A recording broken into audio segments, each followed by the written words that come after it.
Olá a todos, cumprimentamos a cada um que semanalmente acompanha as emissões da Rede Novo Tempo ou da RCS para o estudo da Bíblia através do programa Bíblia Aberta. Estamos mesmo a entrar na reta final deste trimestre, onde já podemos cobrir muitos assuntos, muitos temas ligados à gestão para o Mestre, gestão para Deus, daquilo que temos na nossa mão, não apenas em termos materiais, mas também em termos intelectuais, físicos, tudo aquilo que corresponde à nossa vida. Nós hoje vamos para o penúltimo capítulo.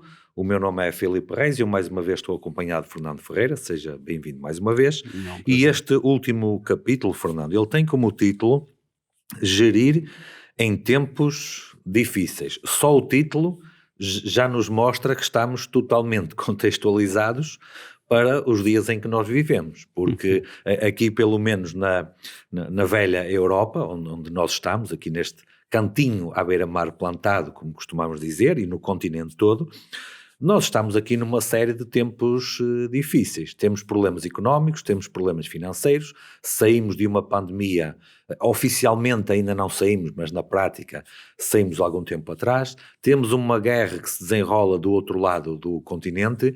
Nós precisamos de saber como gerir em tempos difíceis.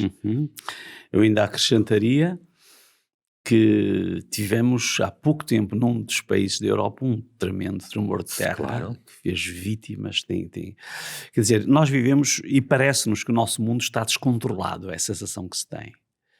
E isto tem um efeito. As pessoas, quando percebem que está tudo descontrolado, o instinto é a sobrevivência. E a pessoa passa a viver em função de defesa. Salve-se quem puder, não é?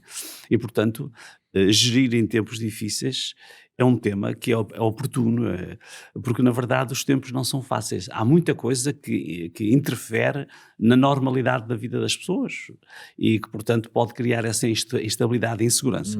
Alguém poderá dizer, mas então isso não foi assim durante toda a história, não houve tempos difíceis, houve guerras mundiais, houve grandes conflitos, houve fomes, houve pestes ao longo da história, e alguém poderá dizer que não temos nada de essencialmente diferente. Mas se porventura for esse o pensamento, então ainda mais importante se torna este assunto. Porquê? Porque quer dizer que não é algo que podemos imaginar que vai passar rapidamente e não temos que ter aqui nenhum cuidado. Mas o facto de estarmos a enfrentar essas dificuldades, e eu vou recorrer ao primeiro versículo que nós temos aqui para hoje, que está no livro dos Salmos, capítulo 50, o facto de estarmos diante desses tempos difíceis não obrigatoriamente quer dizer que temos que enfrentá-los sozinhos.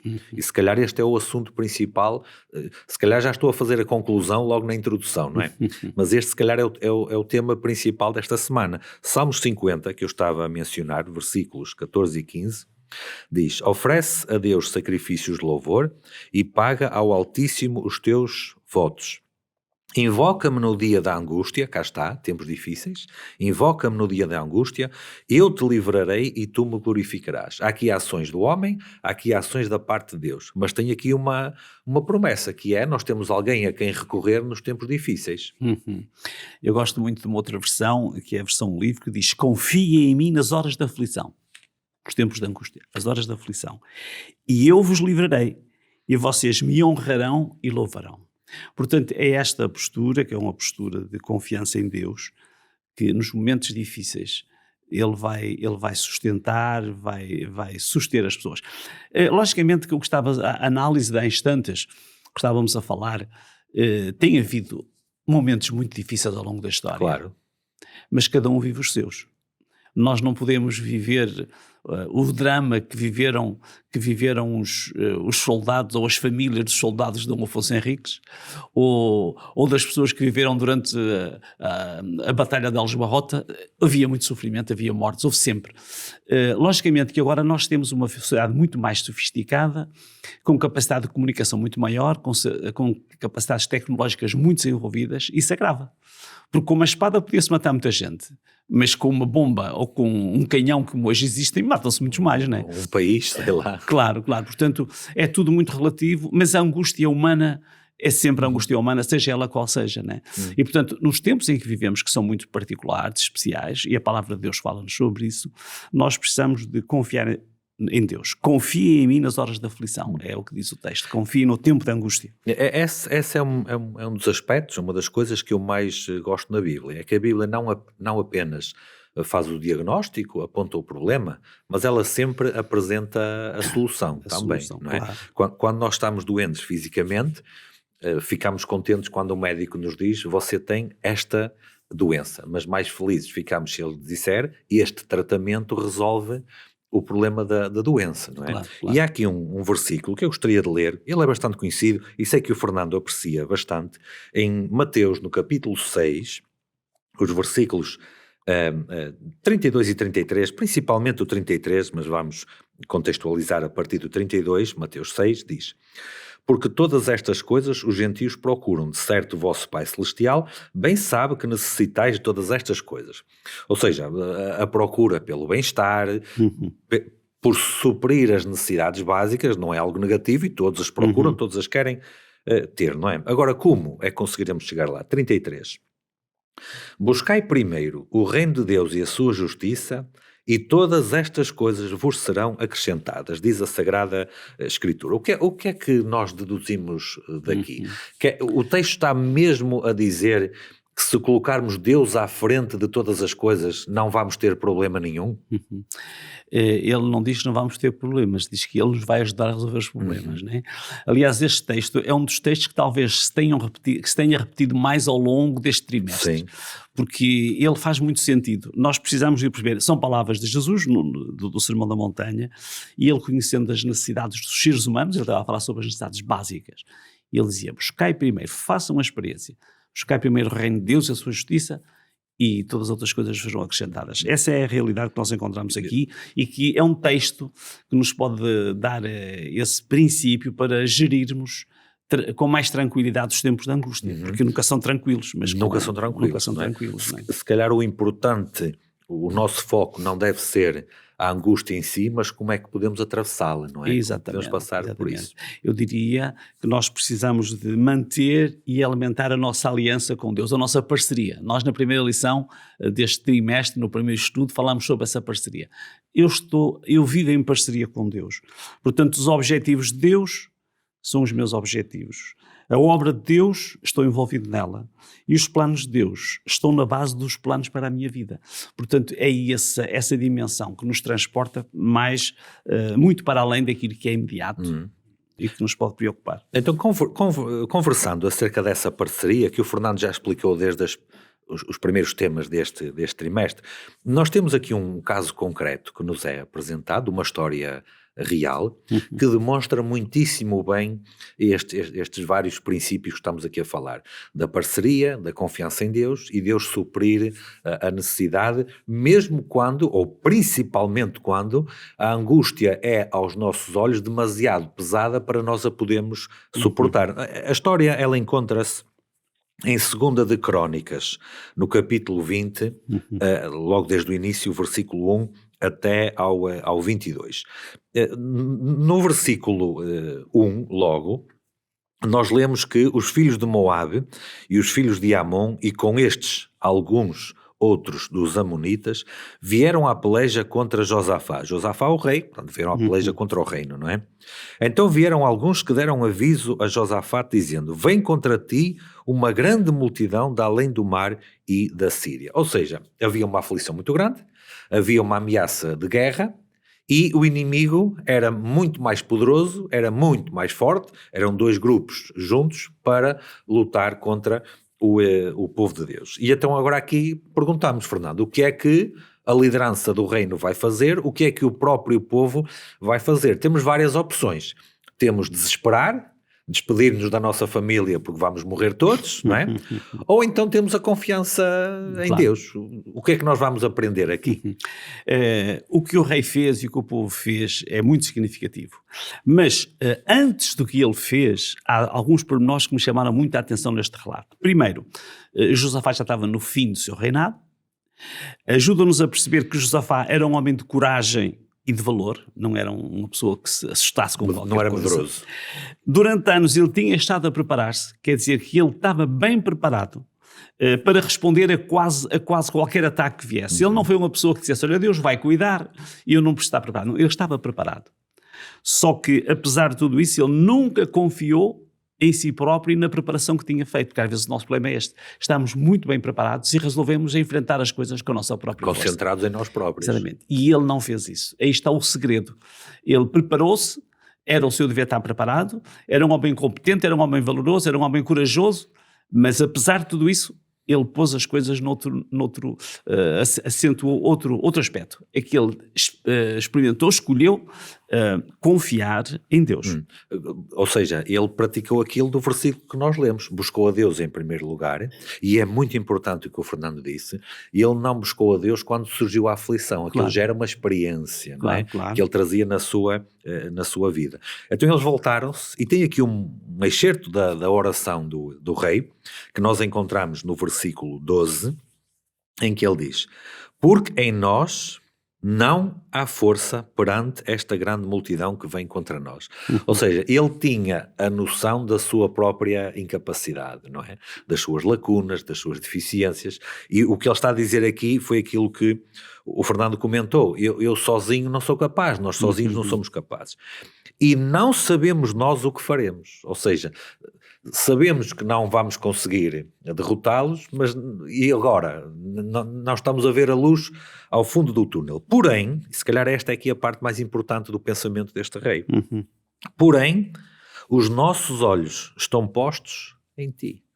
Quando há aflições, quando há perturbações, quando há crises, que é uma palavra que já se usa há muito tempo, nós também podemos dizer a mesma coisa. A crise é mais forte do que nós. Eu não tenho força que chegue. Nem sei como vou sair daqui. Mas podemos colocar os nossos olhos em Deus. Exatamente. Este é um dos episódios mais interessantes da lição desta semana, para mim. Acho que é encantador mesmo.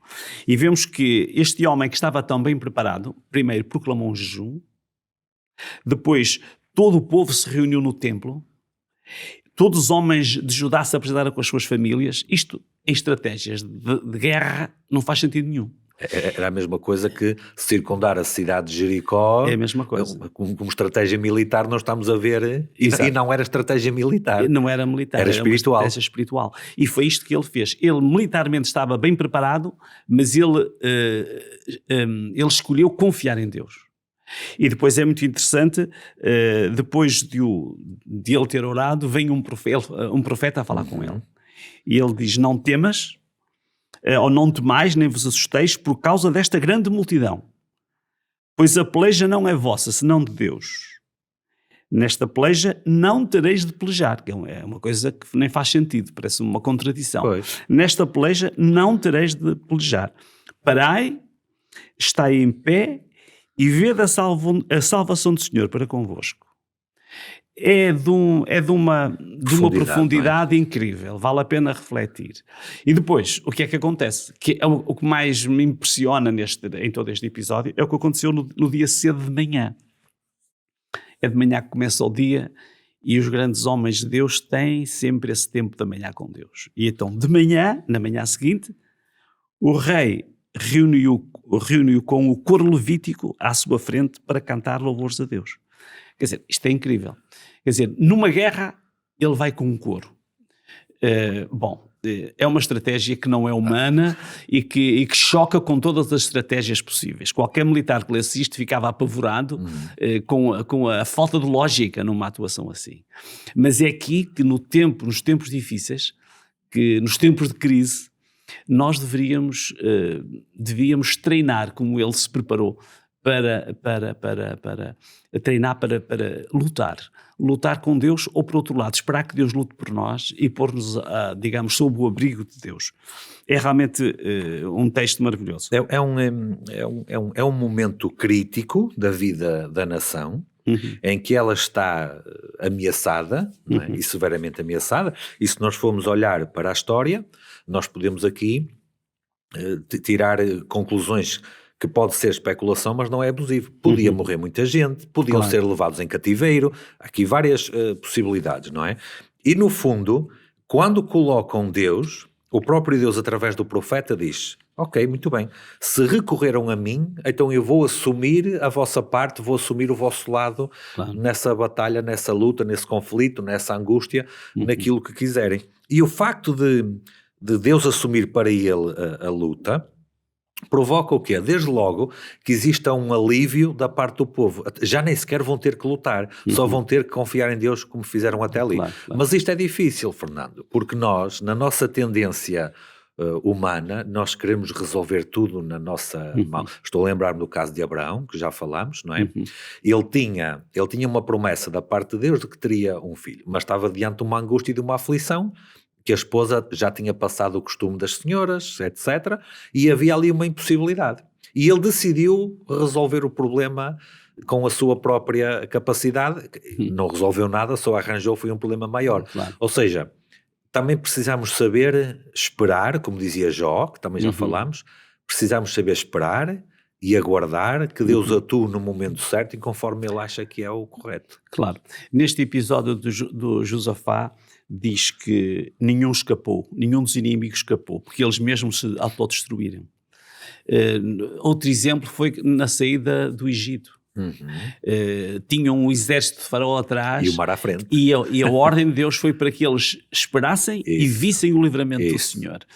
E nós temos que ver estes quadros todos, digamos, juntar o puzzle e fazer disto uma experiência espiritual, um treino espiritual, porque em momento de crise nós precisamos ter esta atitude. Não é fácil, não é humano.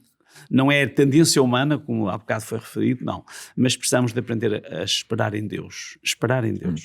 Esperar em Deus, confiar em Deus e ser libertado, ser salvo por Deus, quando Deus assume as nossas lutas e nós reconhecemos as nossas limitações. Esta é a grande lição desta história. Claro. Mas vamos falar agora de outra que parece que não correu exatamente da mesma forma. Aliás, e agora ao falar desta outra história, vamos entender ainda melhor o valor daquela primeira. O rei Davi decidiu, num determinado, vamos resumir para comentar, não é? O rei Davi decidiu, num determinado momento, fazer um censo. Uma palavra que já se usava naquele tempo também, usava-se agora. Para quê? Queria saber quantas pessoas tinham. Estava preocupado com a quantidade, não é? O que, contextualizando ainda mais, para talvez alguém perceber um bocadinho melhor, em toda a história da casa de Israel, quando eles se empenhavam em lutas com qualquer nação vizinha, em termos de número, eles eram sempre a minoria. Os outros estavam sempre, não apenas de número, mas também apetrechados e tudo mais, os outros estavam sempre melhor preparados e tinham um número superior. Talvez esta fosse uma preocupação de Davi e ele quis contar os homens para saber o exército com que devia ter. Só que, aqui inspirado, um dos chefes da casa dele, não é? Um dos chefes do povo, aconselhou a não fazer assim. Mas diz também a Escritura que Satanás inspirou de alguma maneira Davi e ele foi e fez conforme aquilo que achava que era melhor contra o conselho que lhe tinha sido dado. E isto não correu bem. É verdade. A tentação é forte. A tentação foi forte para Davi e a tentação é forte para nós próprios. Porque nós sentimos necessidade de tomar as coisas nas próprias mãos.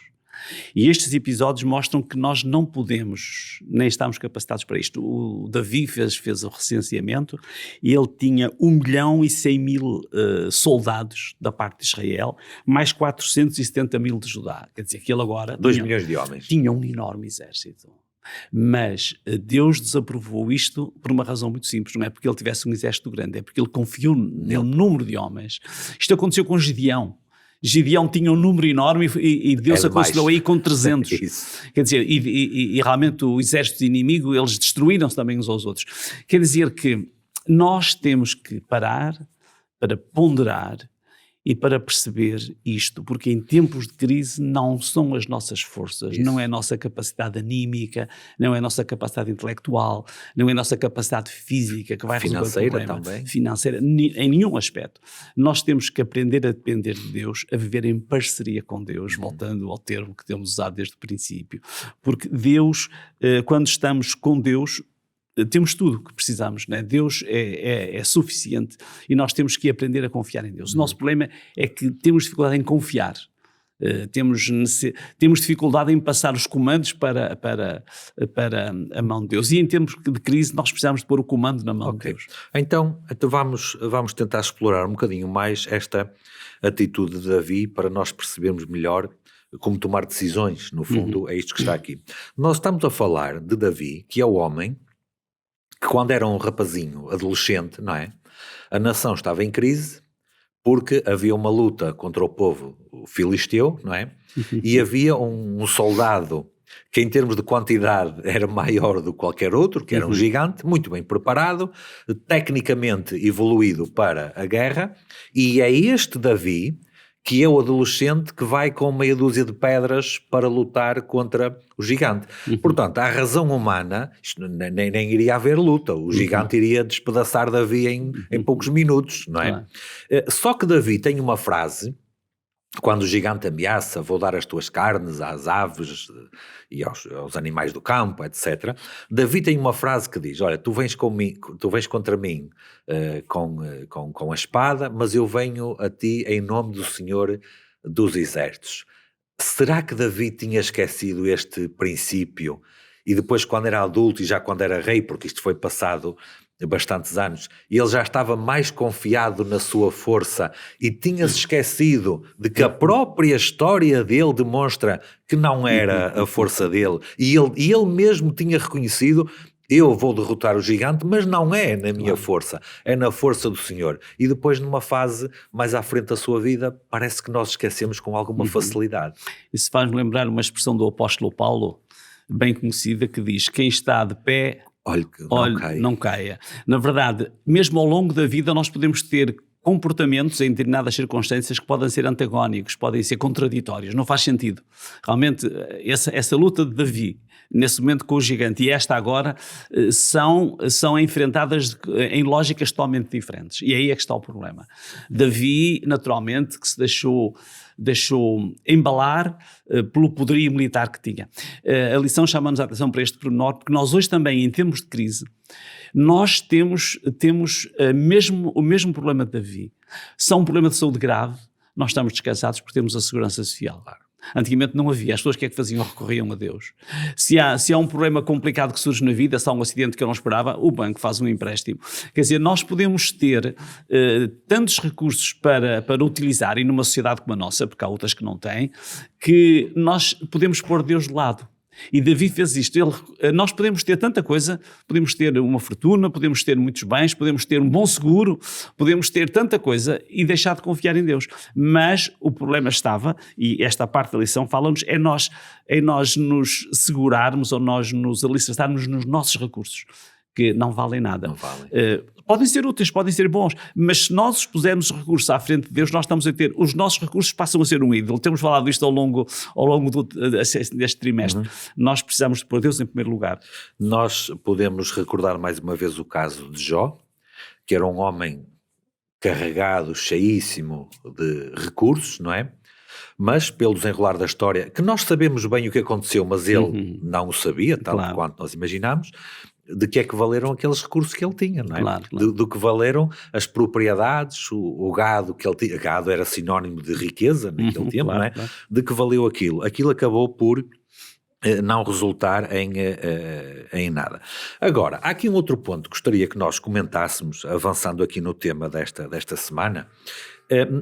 Nós temos também um apelo para gastar os nossos recursos, não é? Para ajudar a aliviar a dificuldade dos outros, nomeadamente a sua dificuldade espiritual na pregação do Evangelho também. Nós sabemos, 2 de Pedro capítulo 3, a partir do versículo 3, nós sabemos que para muitos, ou para a maioria do mundo, o dia do Senhor... Esta expressão, no fundo, quer significar o fim da história da Terra conforme nós a conhecemos, não é? Claro. O dia da volta de Jesus, ele virá como o ladrão da noite. Tudo de um momento para o outro vai acabar-se. Talvez seja importante nós priorizarmos aquilo que mais importa. Já falámos da gestão dos nossos recursos num num tempo anterior, não é? Mas também para benefício dos outros, para aliviar aquilo que é os tempos difíceis dos outros. Sim, esta lição chama-nos a atenção justamente porque os nossos recursos são passageiros. E nós podemos usá-los sempre numa perspectiva pessoal, numa perspectiva de realização material, mas nós temos que pensar, e este texto de Pedro diz que tudo isto é para desfazer, tudo isto é para queimar. Nós podemos olhar para a nossa casa e sentir-nos bem nela e gostar dela, mas aquilo não é eterno. Os nossos bens, a nossa conta não é eterno. Temos falado isto noutras perspectivas. Mas aqui estamos a falar na perspectiva dessa iminência, dessa crise final, né? Essa crise vai acontecer. E, portanto, nós precisávamos de pensar muito sempre no aspecto espiritual. A lição chama-nos a atenção de uma maneira muito engraçada, que Deus não vai enviar carrinhas para transportar os nossos bens para o céu ou para a nova terra. Não vai. As empresas de mudanças não vão ter trabalho nessa ocasião. Não vai. Não é? Portanto, tudo vai ficar em cinza na parte final. E, portanto, ajuda-nos a perceber a relativização e a relativizar tudo aquilo que nós possuímos, que é passageiro. E, portanto, nós devíamos ter sempre a perspectiva que estavas precisamente a tentar realçar, de que nós temos que ter uma visão superior. Temos que pensar naqueles que devem salvar-se, na obra de Deus, na perspectiva espiritual, e não ficarmos apenas confinados às coisas materiais, porque isso é tudo perecível. Então vou citar aqui 2 exemplos da Sagrada Escritura que demonstram isso que acabámos de comentar aqui agora. Uhum. Nós sabemos que este mundo, de acordo com aquilo que a Bíblia indica, será destruído pelo fogo. Uhum. Era o que o Fernando estava a fazer referência. Isso nunca aconteceu antes, mas já houve uma tipologia, uma representação parcial, repito, parcial disso, que foi quando houve a destruição de Sodoma e Gomorra, claro, também pelo fogo e pelo enxofre, claro. Não é? E depois a minha pergunta é, naquele sítio onde estavam lá as cidades da planície, nós vamos lá agora, e quantas casas é que tem lá? Quanto ouro é que tem lá? Quanta riqueza é que tem lá? Quanto gado é que tem lá? Não tem lá nada. Sobrou o sal que ficou lá. E nós temos também, não pelo fogo, mas pela água, uma tipologia e uma representação de uma destruição universal, que foi no caso de Noé. Aliás, o próprio Jesus diz que, assim como foi nos dias de Noé, será nos dias da vinda do Filho do Homem, que nós acreditamos que estamos nessa iminência. Então eu faço as mesmas perguntas para refletirmos sobre o comentário que o Fernando fez. Quando foi o dilúvio, que choveu 40 dias e 40 noites, as águas prevaleceram bastantes meses sobre a superfície da terra, não é?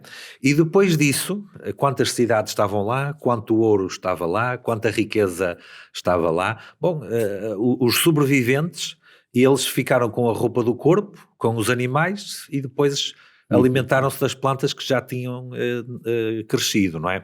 As duas situações têm algo de comum e muito importante para os dias de hoje. É tanto no caso de Sodoma e Gomorra como no tempo do dilúvio, houve um período de apelo, houve um período de pregação para chamar todos aqueles que se quisessem salvar dessa destruição. E no caso de Noé, e por isso eu estou a citar aqui o tempo do dilúvio, e isto é algo que eu queria que o Fernando, por favor, comentasse um pouco. Noé usou todos os seus recursos para a construção da arca. Nós hoje temos uma arca para construir, que é anunciar a breve volta de Jesus, em que, tal como aconteceu no dilúvio, tudo vai acabar, o que nós temos aqui à volta, aquilo que até nós estimamos. Talvez seja boa ideia pensar naquilo que foi lá atrás, na postura do homem de Deus, e não vou com isto sugerir, como é evidente, que qualquer um de nós comece a ser irresponsável para desbaratar os recursos materiais que Deus nos dá. Mas há aqui uma aula, um ensinamento espiritual por trás disto, Fernando. O que é que achas? Sim, o grande princípio que destaca este raciocínio é que nós devemos viver à luz da eternidade. Portanto, podemos ver à luz das coisas desta terra, mas tudo é perecível, como dissemos. Nós até podemos pensar que isto vai ser para os filhos e para os netos, etc. Mas nós não sabemos se o tempo do fim chegar antes, nem filhos, nem netos, claro, desfrutam coisa nenhuma. Quer dizer, tudo quanto tivermos é mesmo perecível. E, portanto, a nossa perspectiva da eternidade deve estar sempre diante dos nossos olhos, e a nossa gestão da vida deve ser em função disso mesmo, em função da eternidade. Há aqui este versículo de 1 João, capítulo 2, versículo 15, só logo na primeira parte que diz: não amem este mundo nem aquilo que lhe pertence. A Bíblia faz uma distinção muito grande entre as coisas que são do mundo e as coisas que são de Deus. Claro, não é? claro. E quando diz aqui para não amarmos o mundo nem aquilo que nos pertence, e depois vai mencionar a cobiça humana, os desejos dos nossos olhos, a arrogância da vida, para concluir que tudo isso passa, nada disso permanece, não é? A pessoa mais pobre aqui no mundo durante 60 ou 70 anos vai ser uma pessoa riquíssima no reino dos céus, em que não vai faltar nada. É como o Fernando dizia, de facto, uma questão de foco e de atender ao apelo das Escrituras, de Colossenses 3:2, para pensarmos nas coisas que são de cima e nas que são de baixo. Isto inclui a gestão dos nossos recursos. Claro, a reflexão que nós fazemos ajuda-nos a perceber que o nosso compromisso com Deus tem que ser total. A lição também nos ajuda a perceber que não se pode ser meio cristão. Aliás, há uma ilustração que é feita por Ben Maxon num dos seus livros, que ele diz que ser só meio cristão é tão possível como ser um pouco grávida. Ou está ou não está. Não é possível estar, olha, a senhora está meia grávida. Não é possível. Ou está grávida ou não está grávida. Sim. E nós ou somos cristãos ou não somos cristãos. Não há meios termos. E, portanto, quando diz aqui, Jesus disse, ninguém pode servir a dois senhores, isto é uma impossibilidade absoluta. Quer dizer, não é possível. Ou servimos a Deus ou servimos o mundo. Como estavas a dizer, ou vivemos para a cobiça, para os desejos dos nossos olhos, para a arrogância, ou então voltamos para Deus. E, portanto, é aí que nós temos que perceber, é que ou nos consagramos a Deus, ou se não há uma consagração a Deus, nós acabamos por ser mundanos como os outros, às vezes pior, porque nós estamos a beneficiar digamos, da vida presente e estamos a perder a futura. Na tentativa de ter as duas coisas, acabamos por nem ter nenhuma, muitas vezes, não é? Claro. O Fernando é um apreciador da profecia bíblica, em particular, não só, mas também do último livro da Bíblia, que é o livro de Apocalipse, que para muitos é uma coisa tremendamente complicada, complexa, e já ouvi até alguém dizer que o livro de Apocalipse é uma peça de literatura, não é para ser entendido. Bom, só o próprio título já desmente essa teoria. Claro, porque é revelação. Porque é revelação. Se é para revelar, é para entender. E entre o muito que o livro de Apocalipse tem para nos dizer, há aqui uma profecia que está para a frente do nosso tempo, que nós podemos lê-la no capítulo 13 de Apocalipse, na segunda parte do Apocalipse, e não vamos estar agora aqui, claro, a desdobrar o conteúdo todo, mas tem aqui algo que tem a ver com as posses, não é? Porque diz aqui que chegará um momento em que alguém receberá um sinal que quem não tiver esse sinal não pode comprar nem pode vender, portanto não pode negociar, não é? Não pode transacionar. Bom, isto aqui desde logo levanta algumas complicações que pode provocar um tempo difícil. Porquê? Se eu não posso comprar, onde é que eu vou comprar comida para alimentar a mim e à minha família? Então, comentando aqui brevemente isto, a Bíblia anuncia mesmo que haverá um tempo em que esta questão do ter e do possuir vai ser castrada, vai ser restringida? A Bíblia fala-nos nisso em diversas perspectivas. Por exemplo, o Daniel também dizia que haverá um tempo de angústia o qual nunca houve. Nós estamos a viver um tempo de angústia. Há bocado falámos no início, nas guerras com catástrofes, o tempo é angustiante. Agora, quando nós estudamos e percebemos a palavra de Deus, as coisas se iam agravando e haverá um momento em que realmente não podemos depender do comprar e vender. Assim como Davi também não podia depender dos seus soldados, assim como o Davi não pôde depender de uma armadura para enfrentar o Golias. Nós temos que nessas alturas viver com Deus, depender de Deus, e realmente o facto de se não permitir que alguém possa comprar ou vender é excluí-lo da sociedade. E a pessoa não deve. Há pessoas e há crentes que ficam muito preocupados quando leem estas coisas. Mas nós devíamos ficar absolutamente tranquilos. Porque não somos nós que temos que garantir em tempo de crise a vitória. Falámos há bocado no Mar Vermelho, falamos no Josafate. Esse é o princípio. E nós temos que interiorizar isto, porque em termos de emergência, só vai funcionar o que está na nossa mente, no nosso consciente, no nosso espírito, e que o Espírito Santo também nos orientar. Portanto, eu penso que estes quadros negros não nos devem afligir, mas devem ajudar-nos a aumentar a nossa confiança em Deus. Confiar em Deus, porque Ele tem provido ao longo do tempo. O Davi acabou por esquecer, embora tivesse essa experiência anterior. E nós temos que interiorizar isto e pedir a Deus que nos ajude a que a nossa mente esteja claro. Nós não dependemos de nós próprios. Se não podemos comprar nem vender. Olha, o Elias também não podia comprar e vender e teve pão lá junto ao ribeiro de Querite. Portanto, essas experiências espirituais, que parecem histórias da Bíblia, são muito profundas e devem-nos ajudar a depender de Deus, independentemente das circunstâncias. Portanto, é isso que realmente nós precisamos de aprender a viver. Eu acho que é muitíssimo relevante esse exemplo de Elias que deu, que nós já falámos aqui neste trimestre. Claro.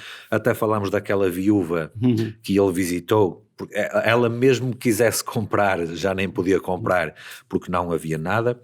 Nós podemos falar da experiência de Abraão com o seu filho a subir o monte, em que ele diz aquela chave princípio, Deus proverá, Claro, não é? claro.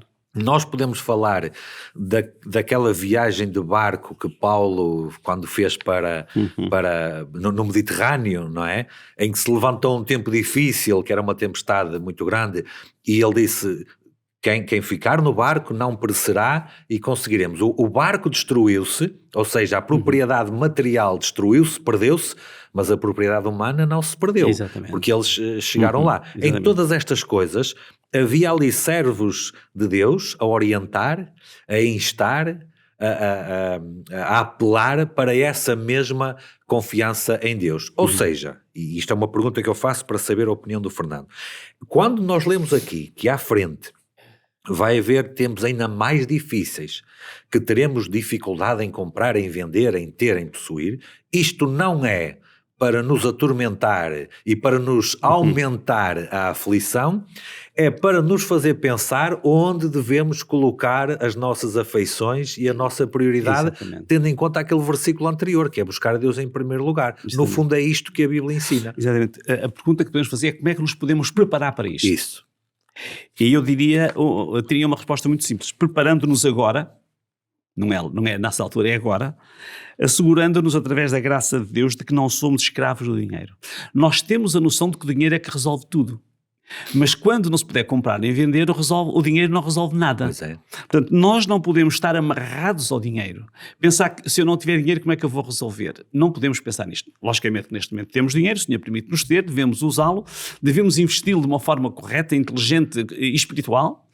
E não ficar perplexo quando lemos na Bíblia coisas como estas, porque o dinheiro não resolve tudo e nessa altura não vai prestar para nada. Aliás, há um texto que diz que ele vai ser lançado às toupeiras, porque ele não vai ser preciso para mais nada, né? Portanto, não podemos depender, em tempos de crise e sobretudo nesta crise, nós não vamos poder depender do dinheiro. Esse é um aspecto importante e que nos deve ajudar, e temos falado muito sobre o dinheiro e como ele tem um efeito sobre a nossa mente que é semelhante a uma droga, falamos nisto também. Mas o dinheiro, nós não podemos ser escravos do dinheiro. Isso vai nos ajudar neste tempo. Quando não se puder comprar e vender, nós não temos problema. Nós não dependemos do dinheiro. Claro. Dependemos de Deus. Há aqui um versículo em Provérbios 9:10, agora já em jeito de conclusão desta semana, que diz que o temor do Senhor, cá está, isto agora está a centrar naquilo que interessa, Claro, e que se sobrepõe a todas as coisas. O temor do Senhor é o princípio da sabedoria. Conhecer o que é santo é ter entendimento, pensar, raciocinar, não é?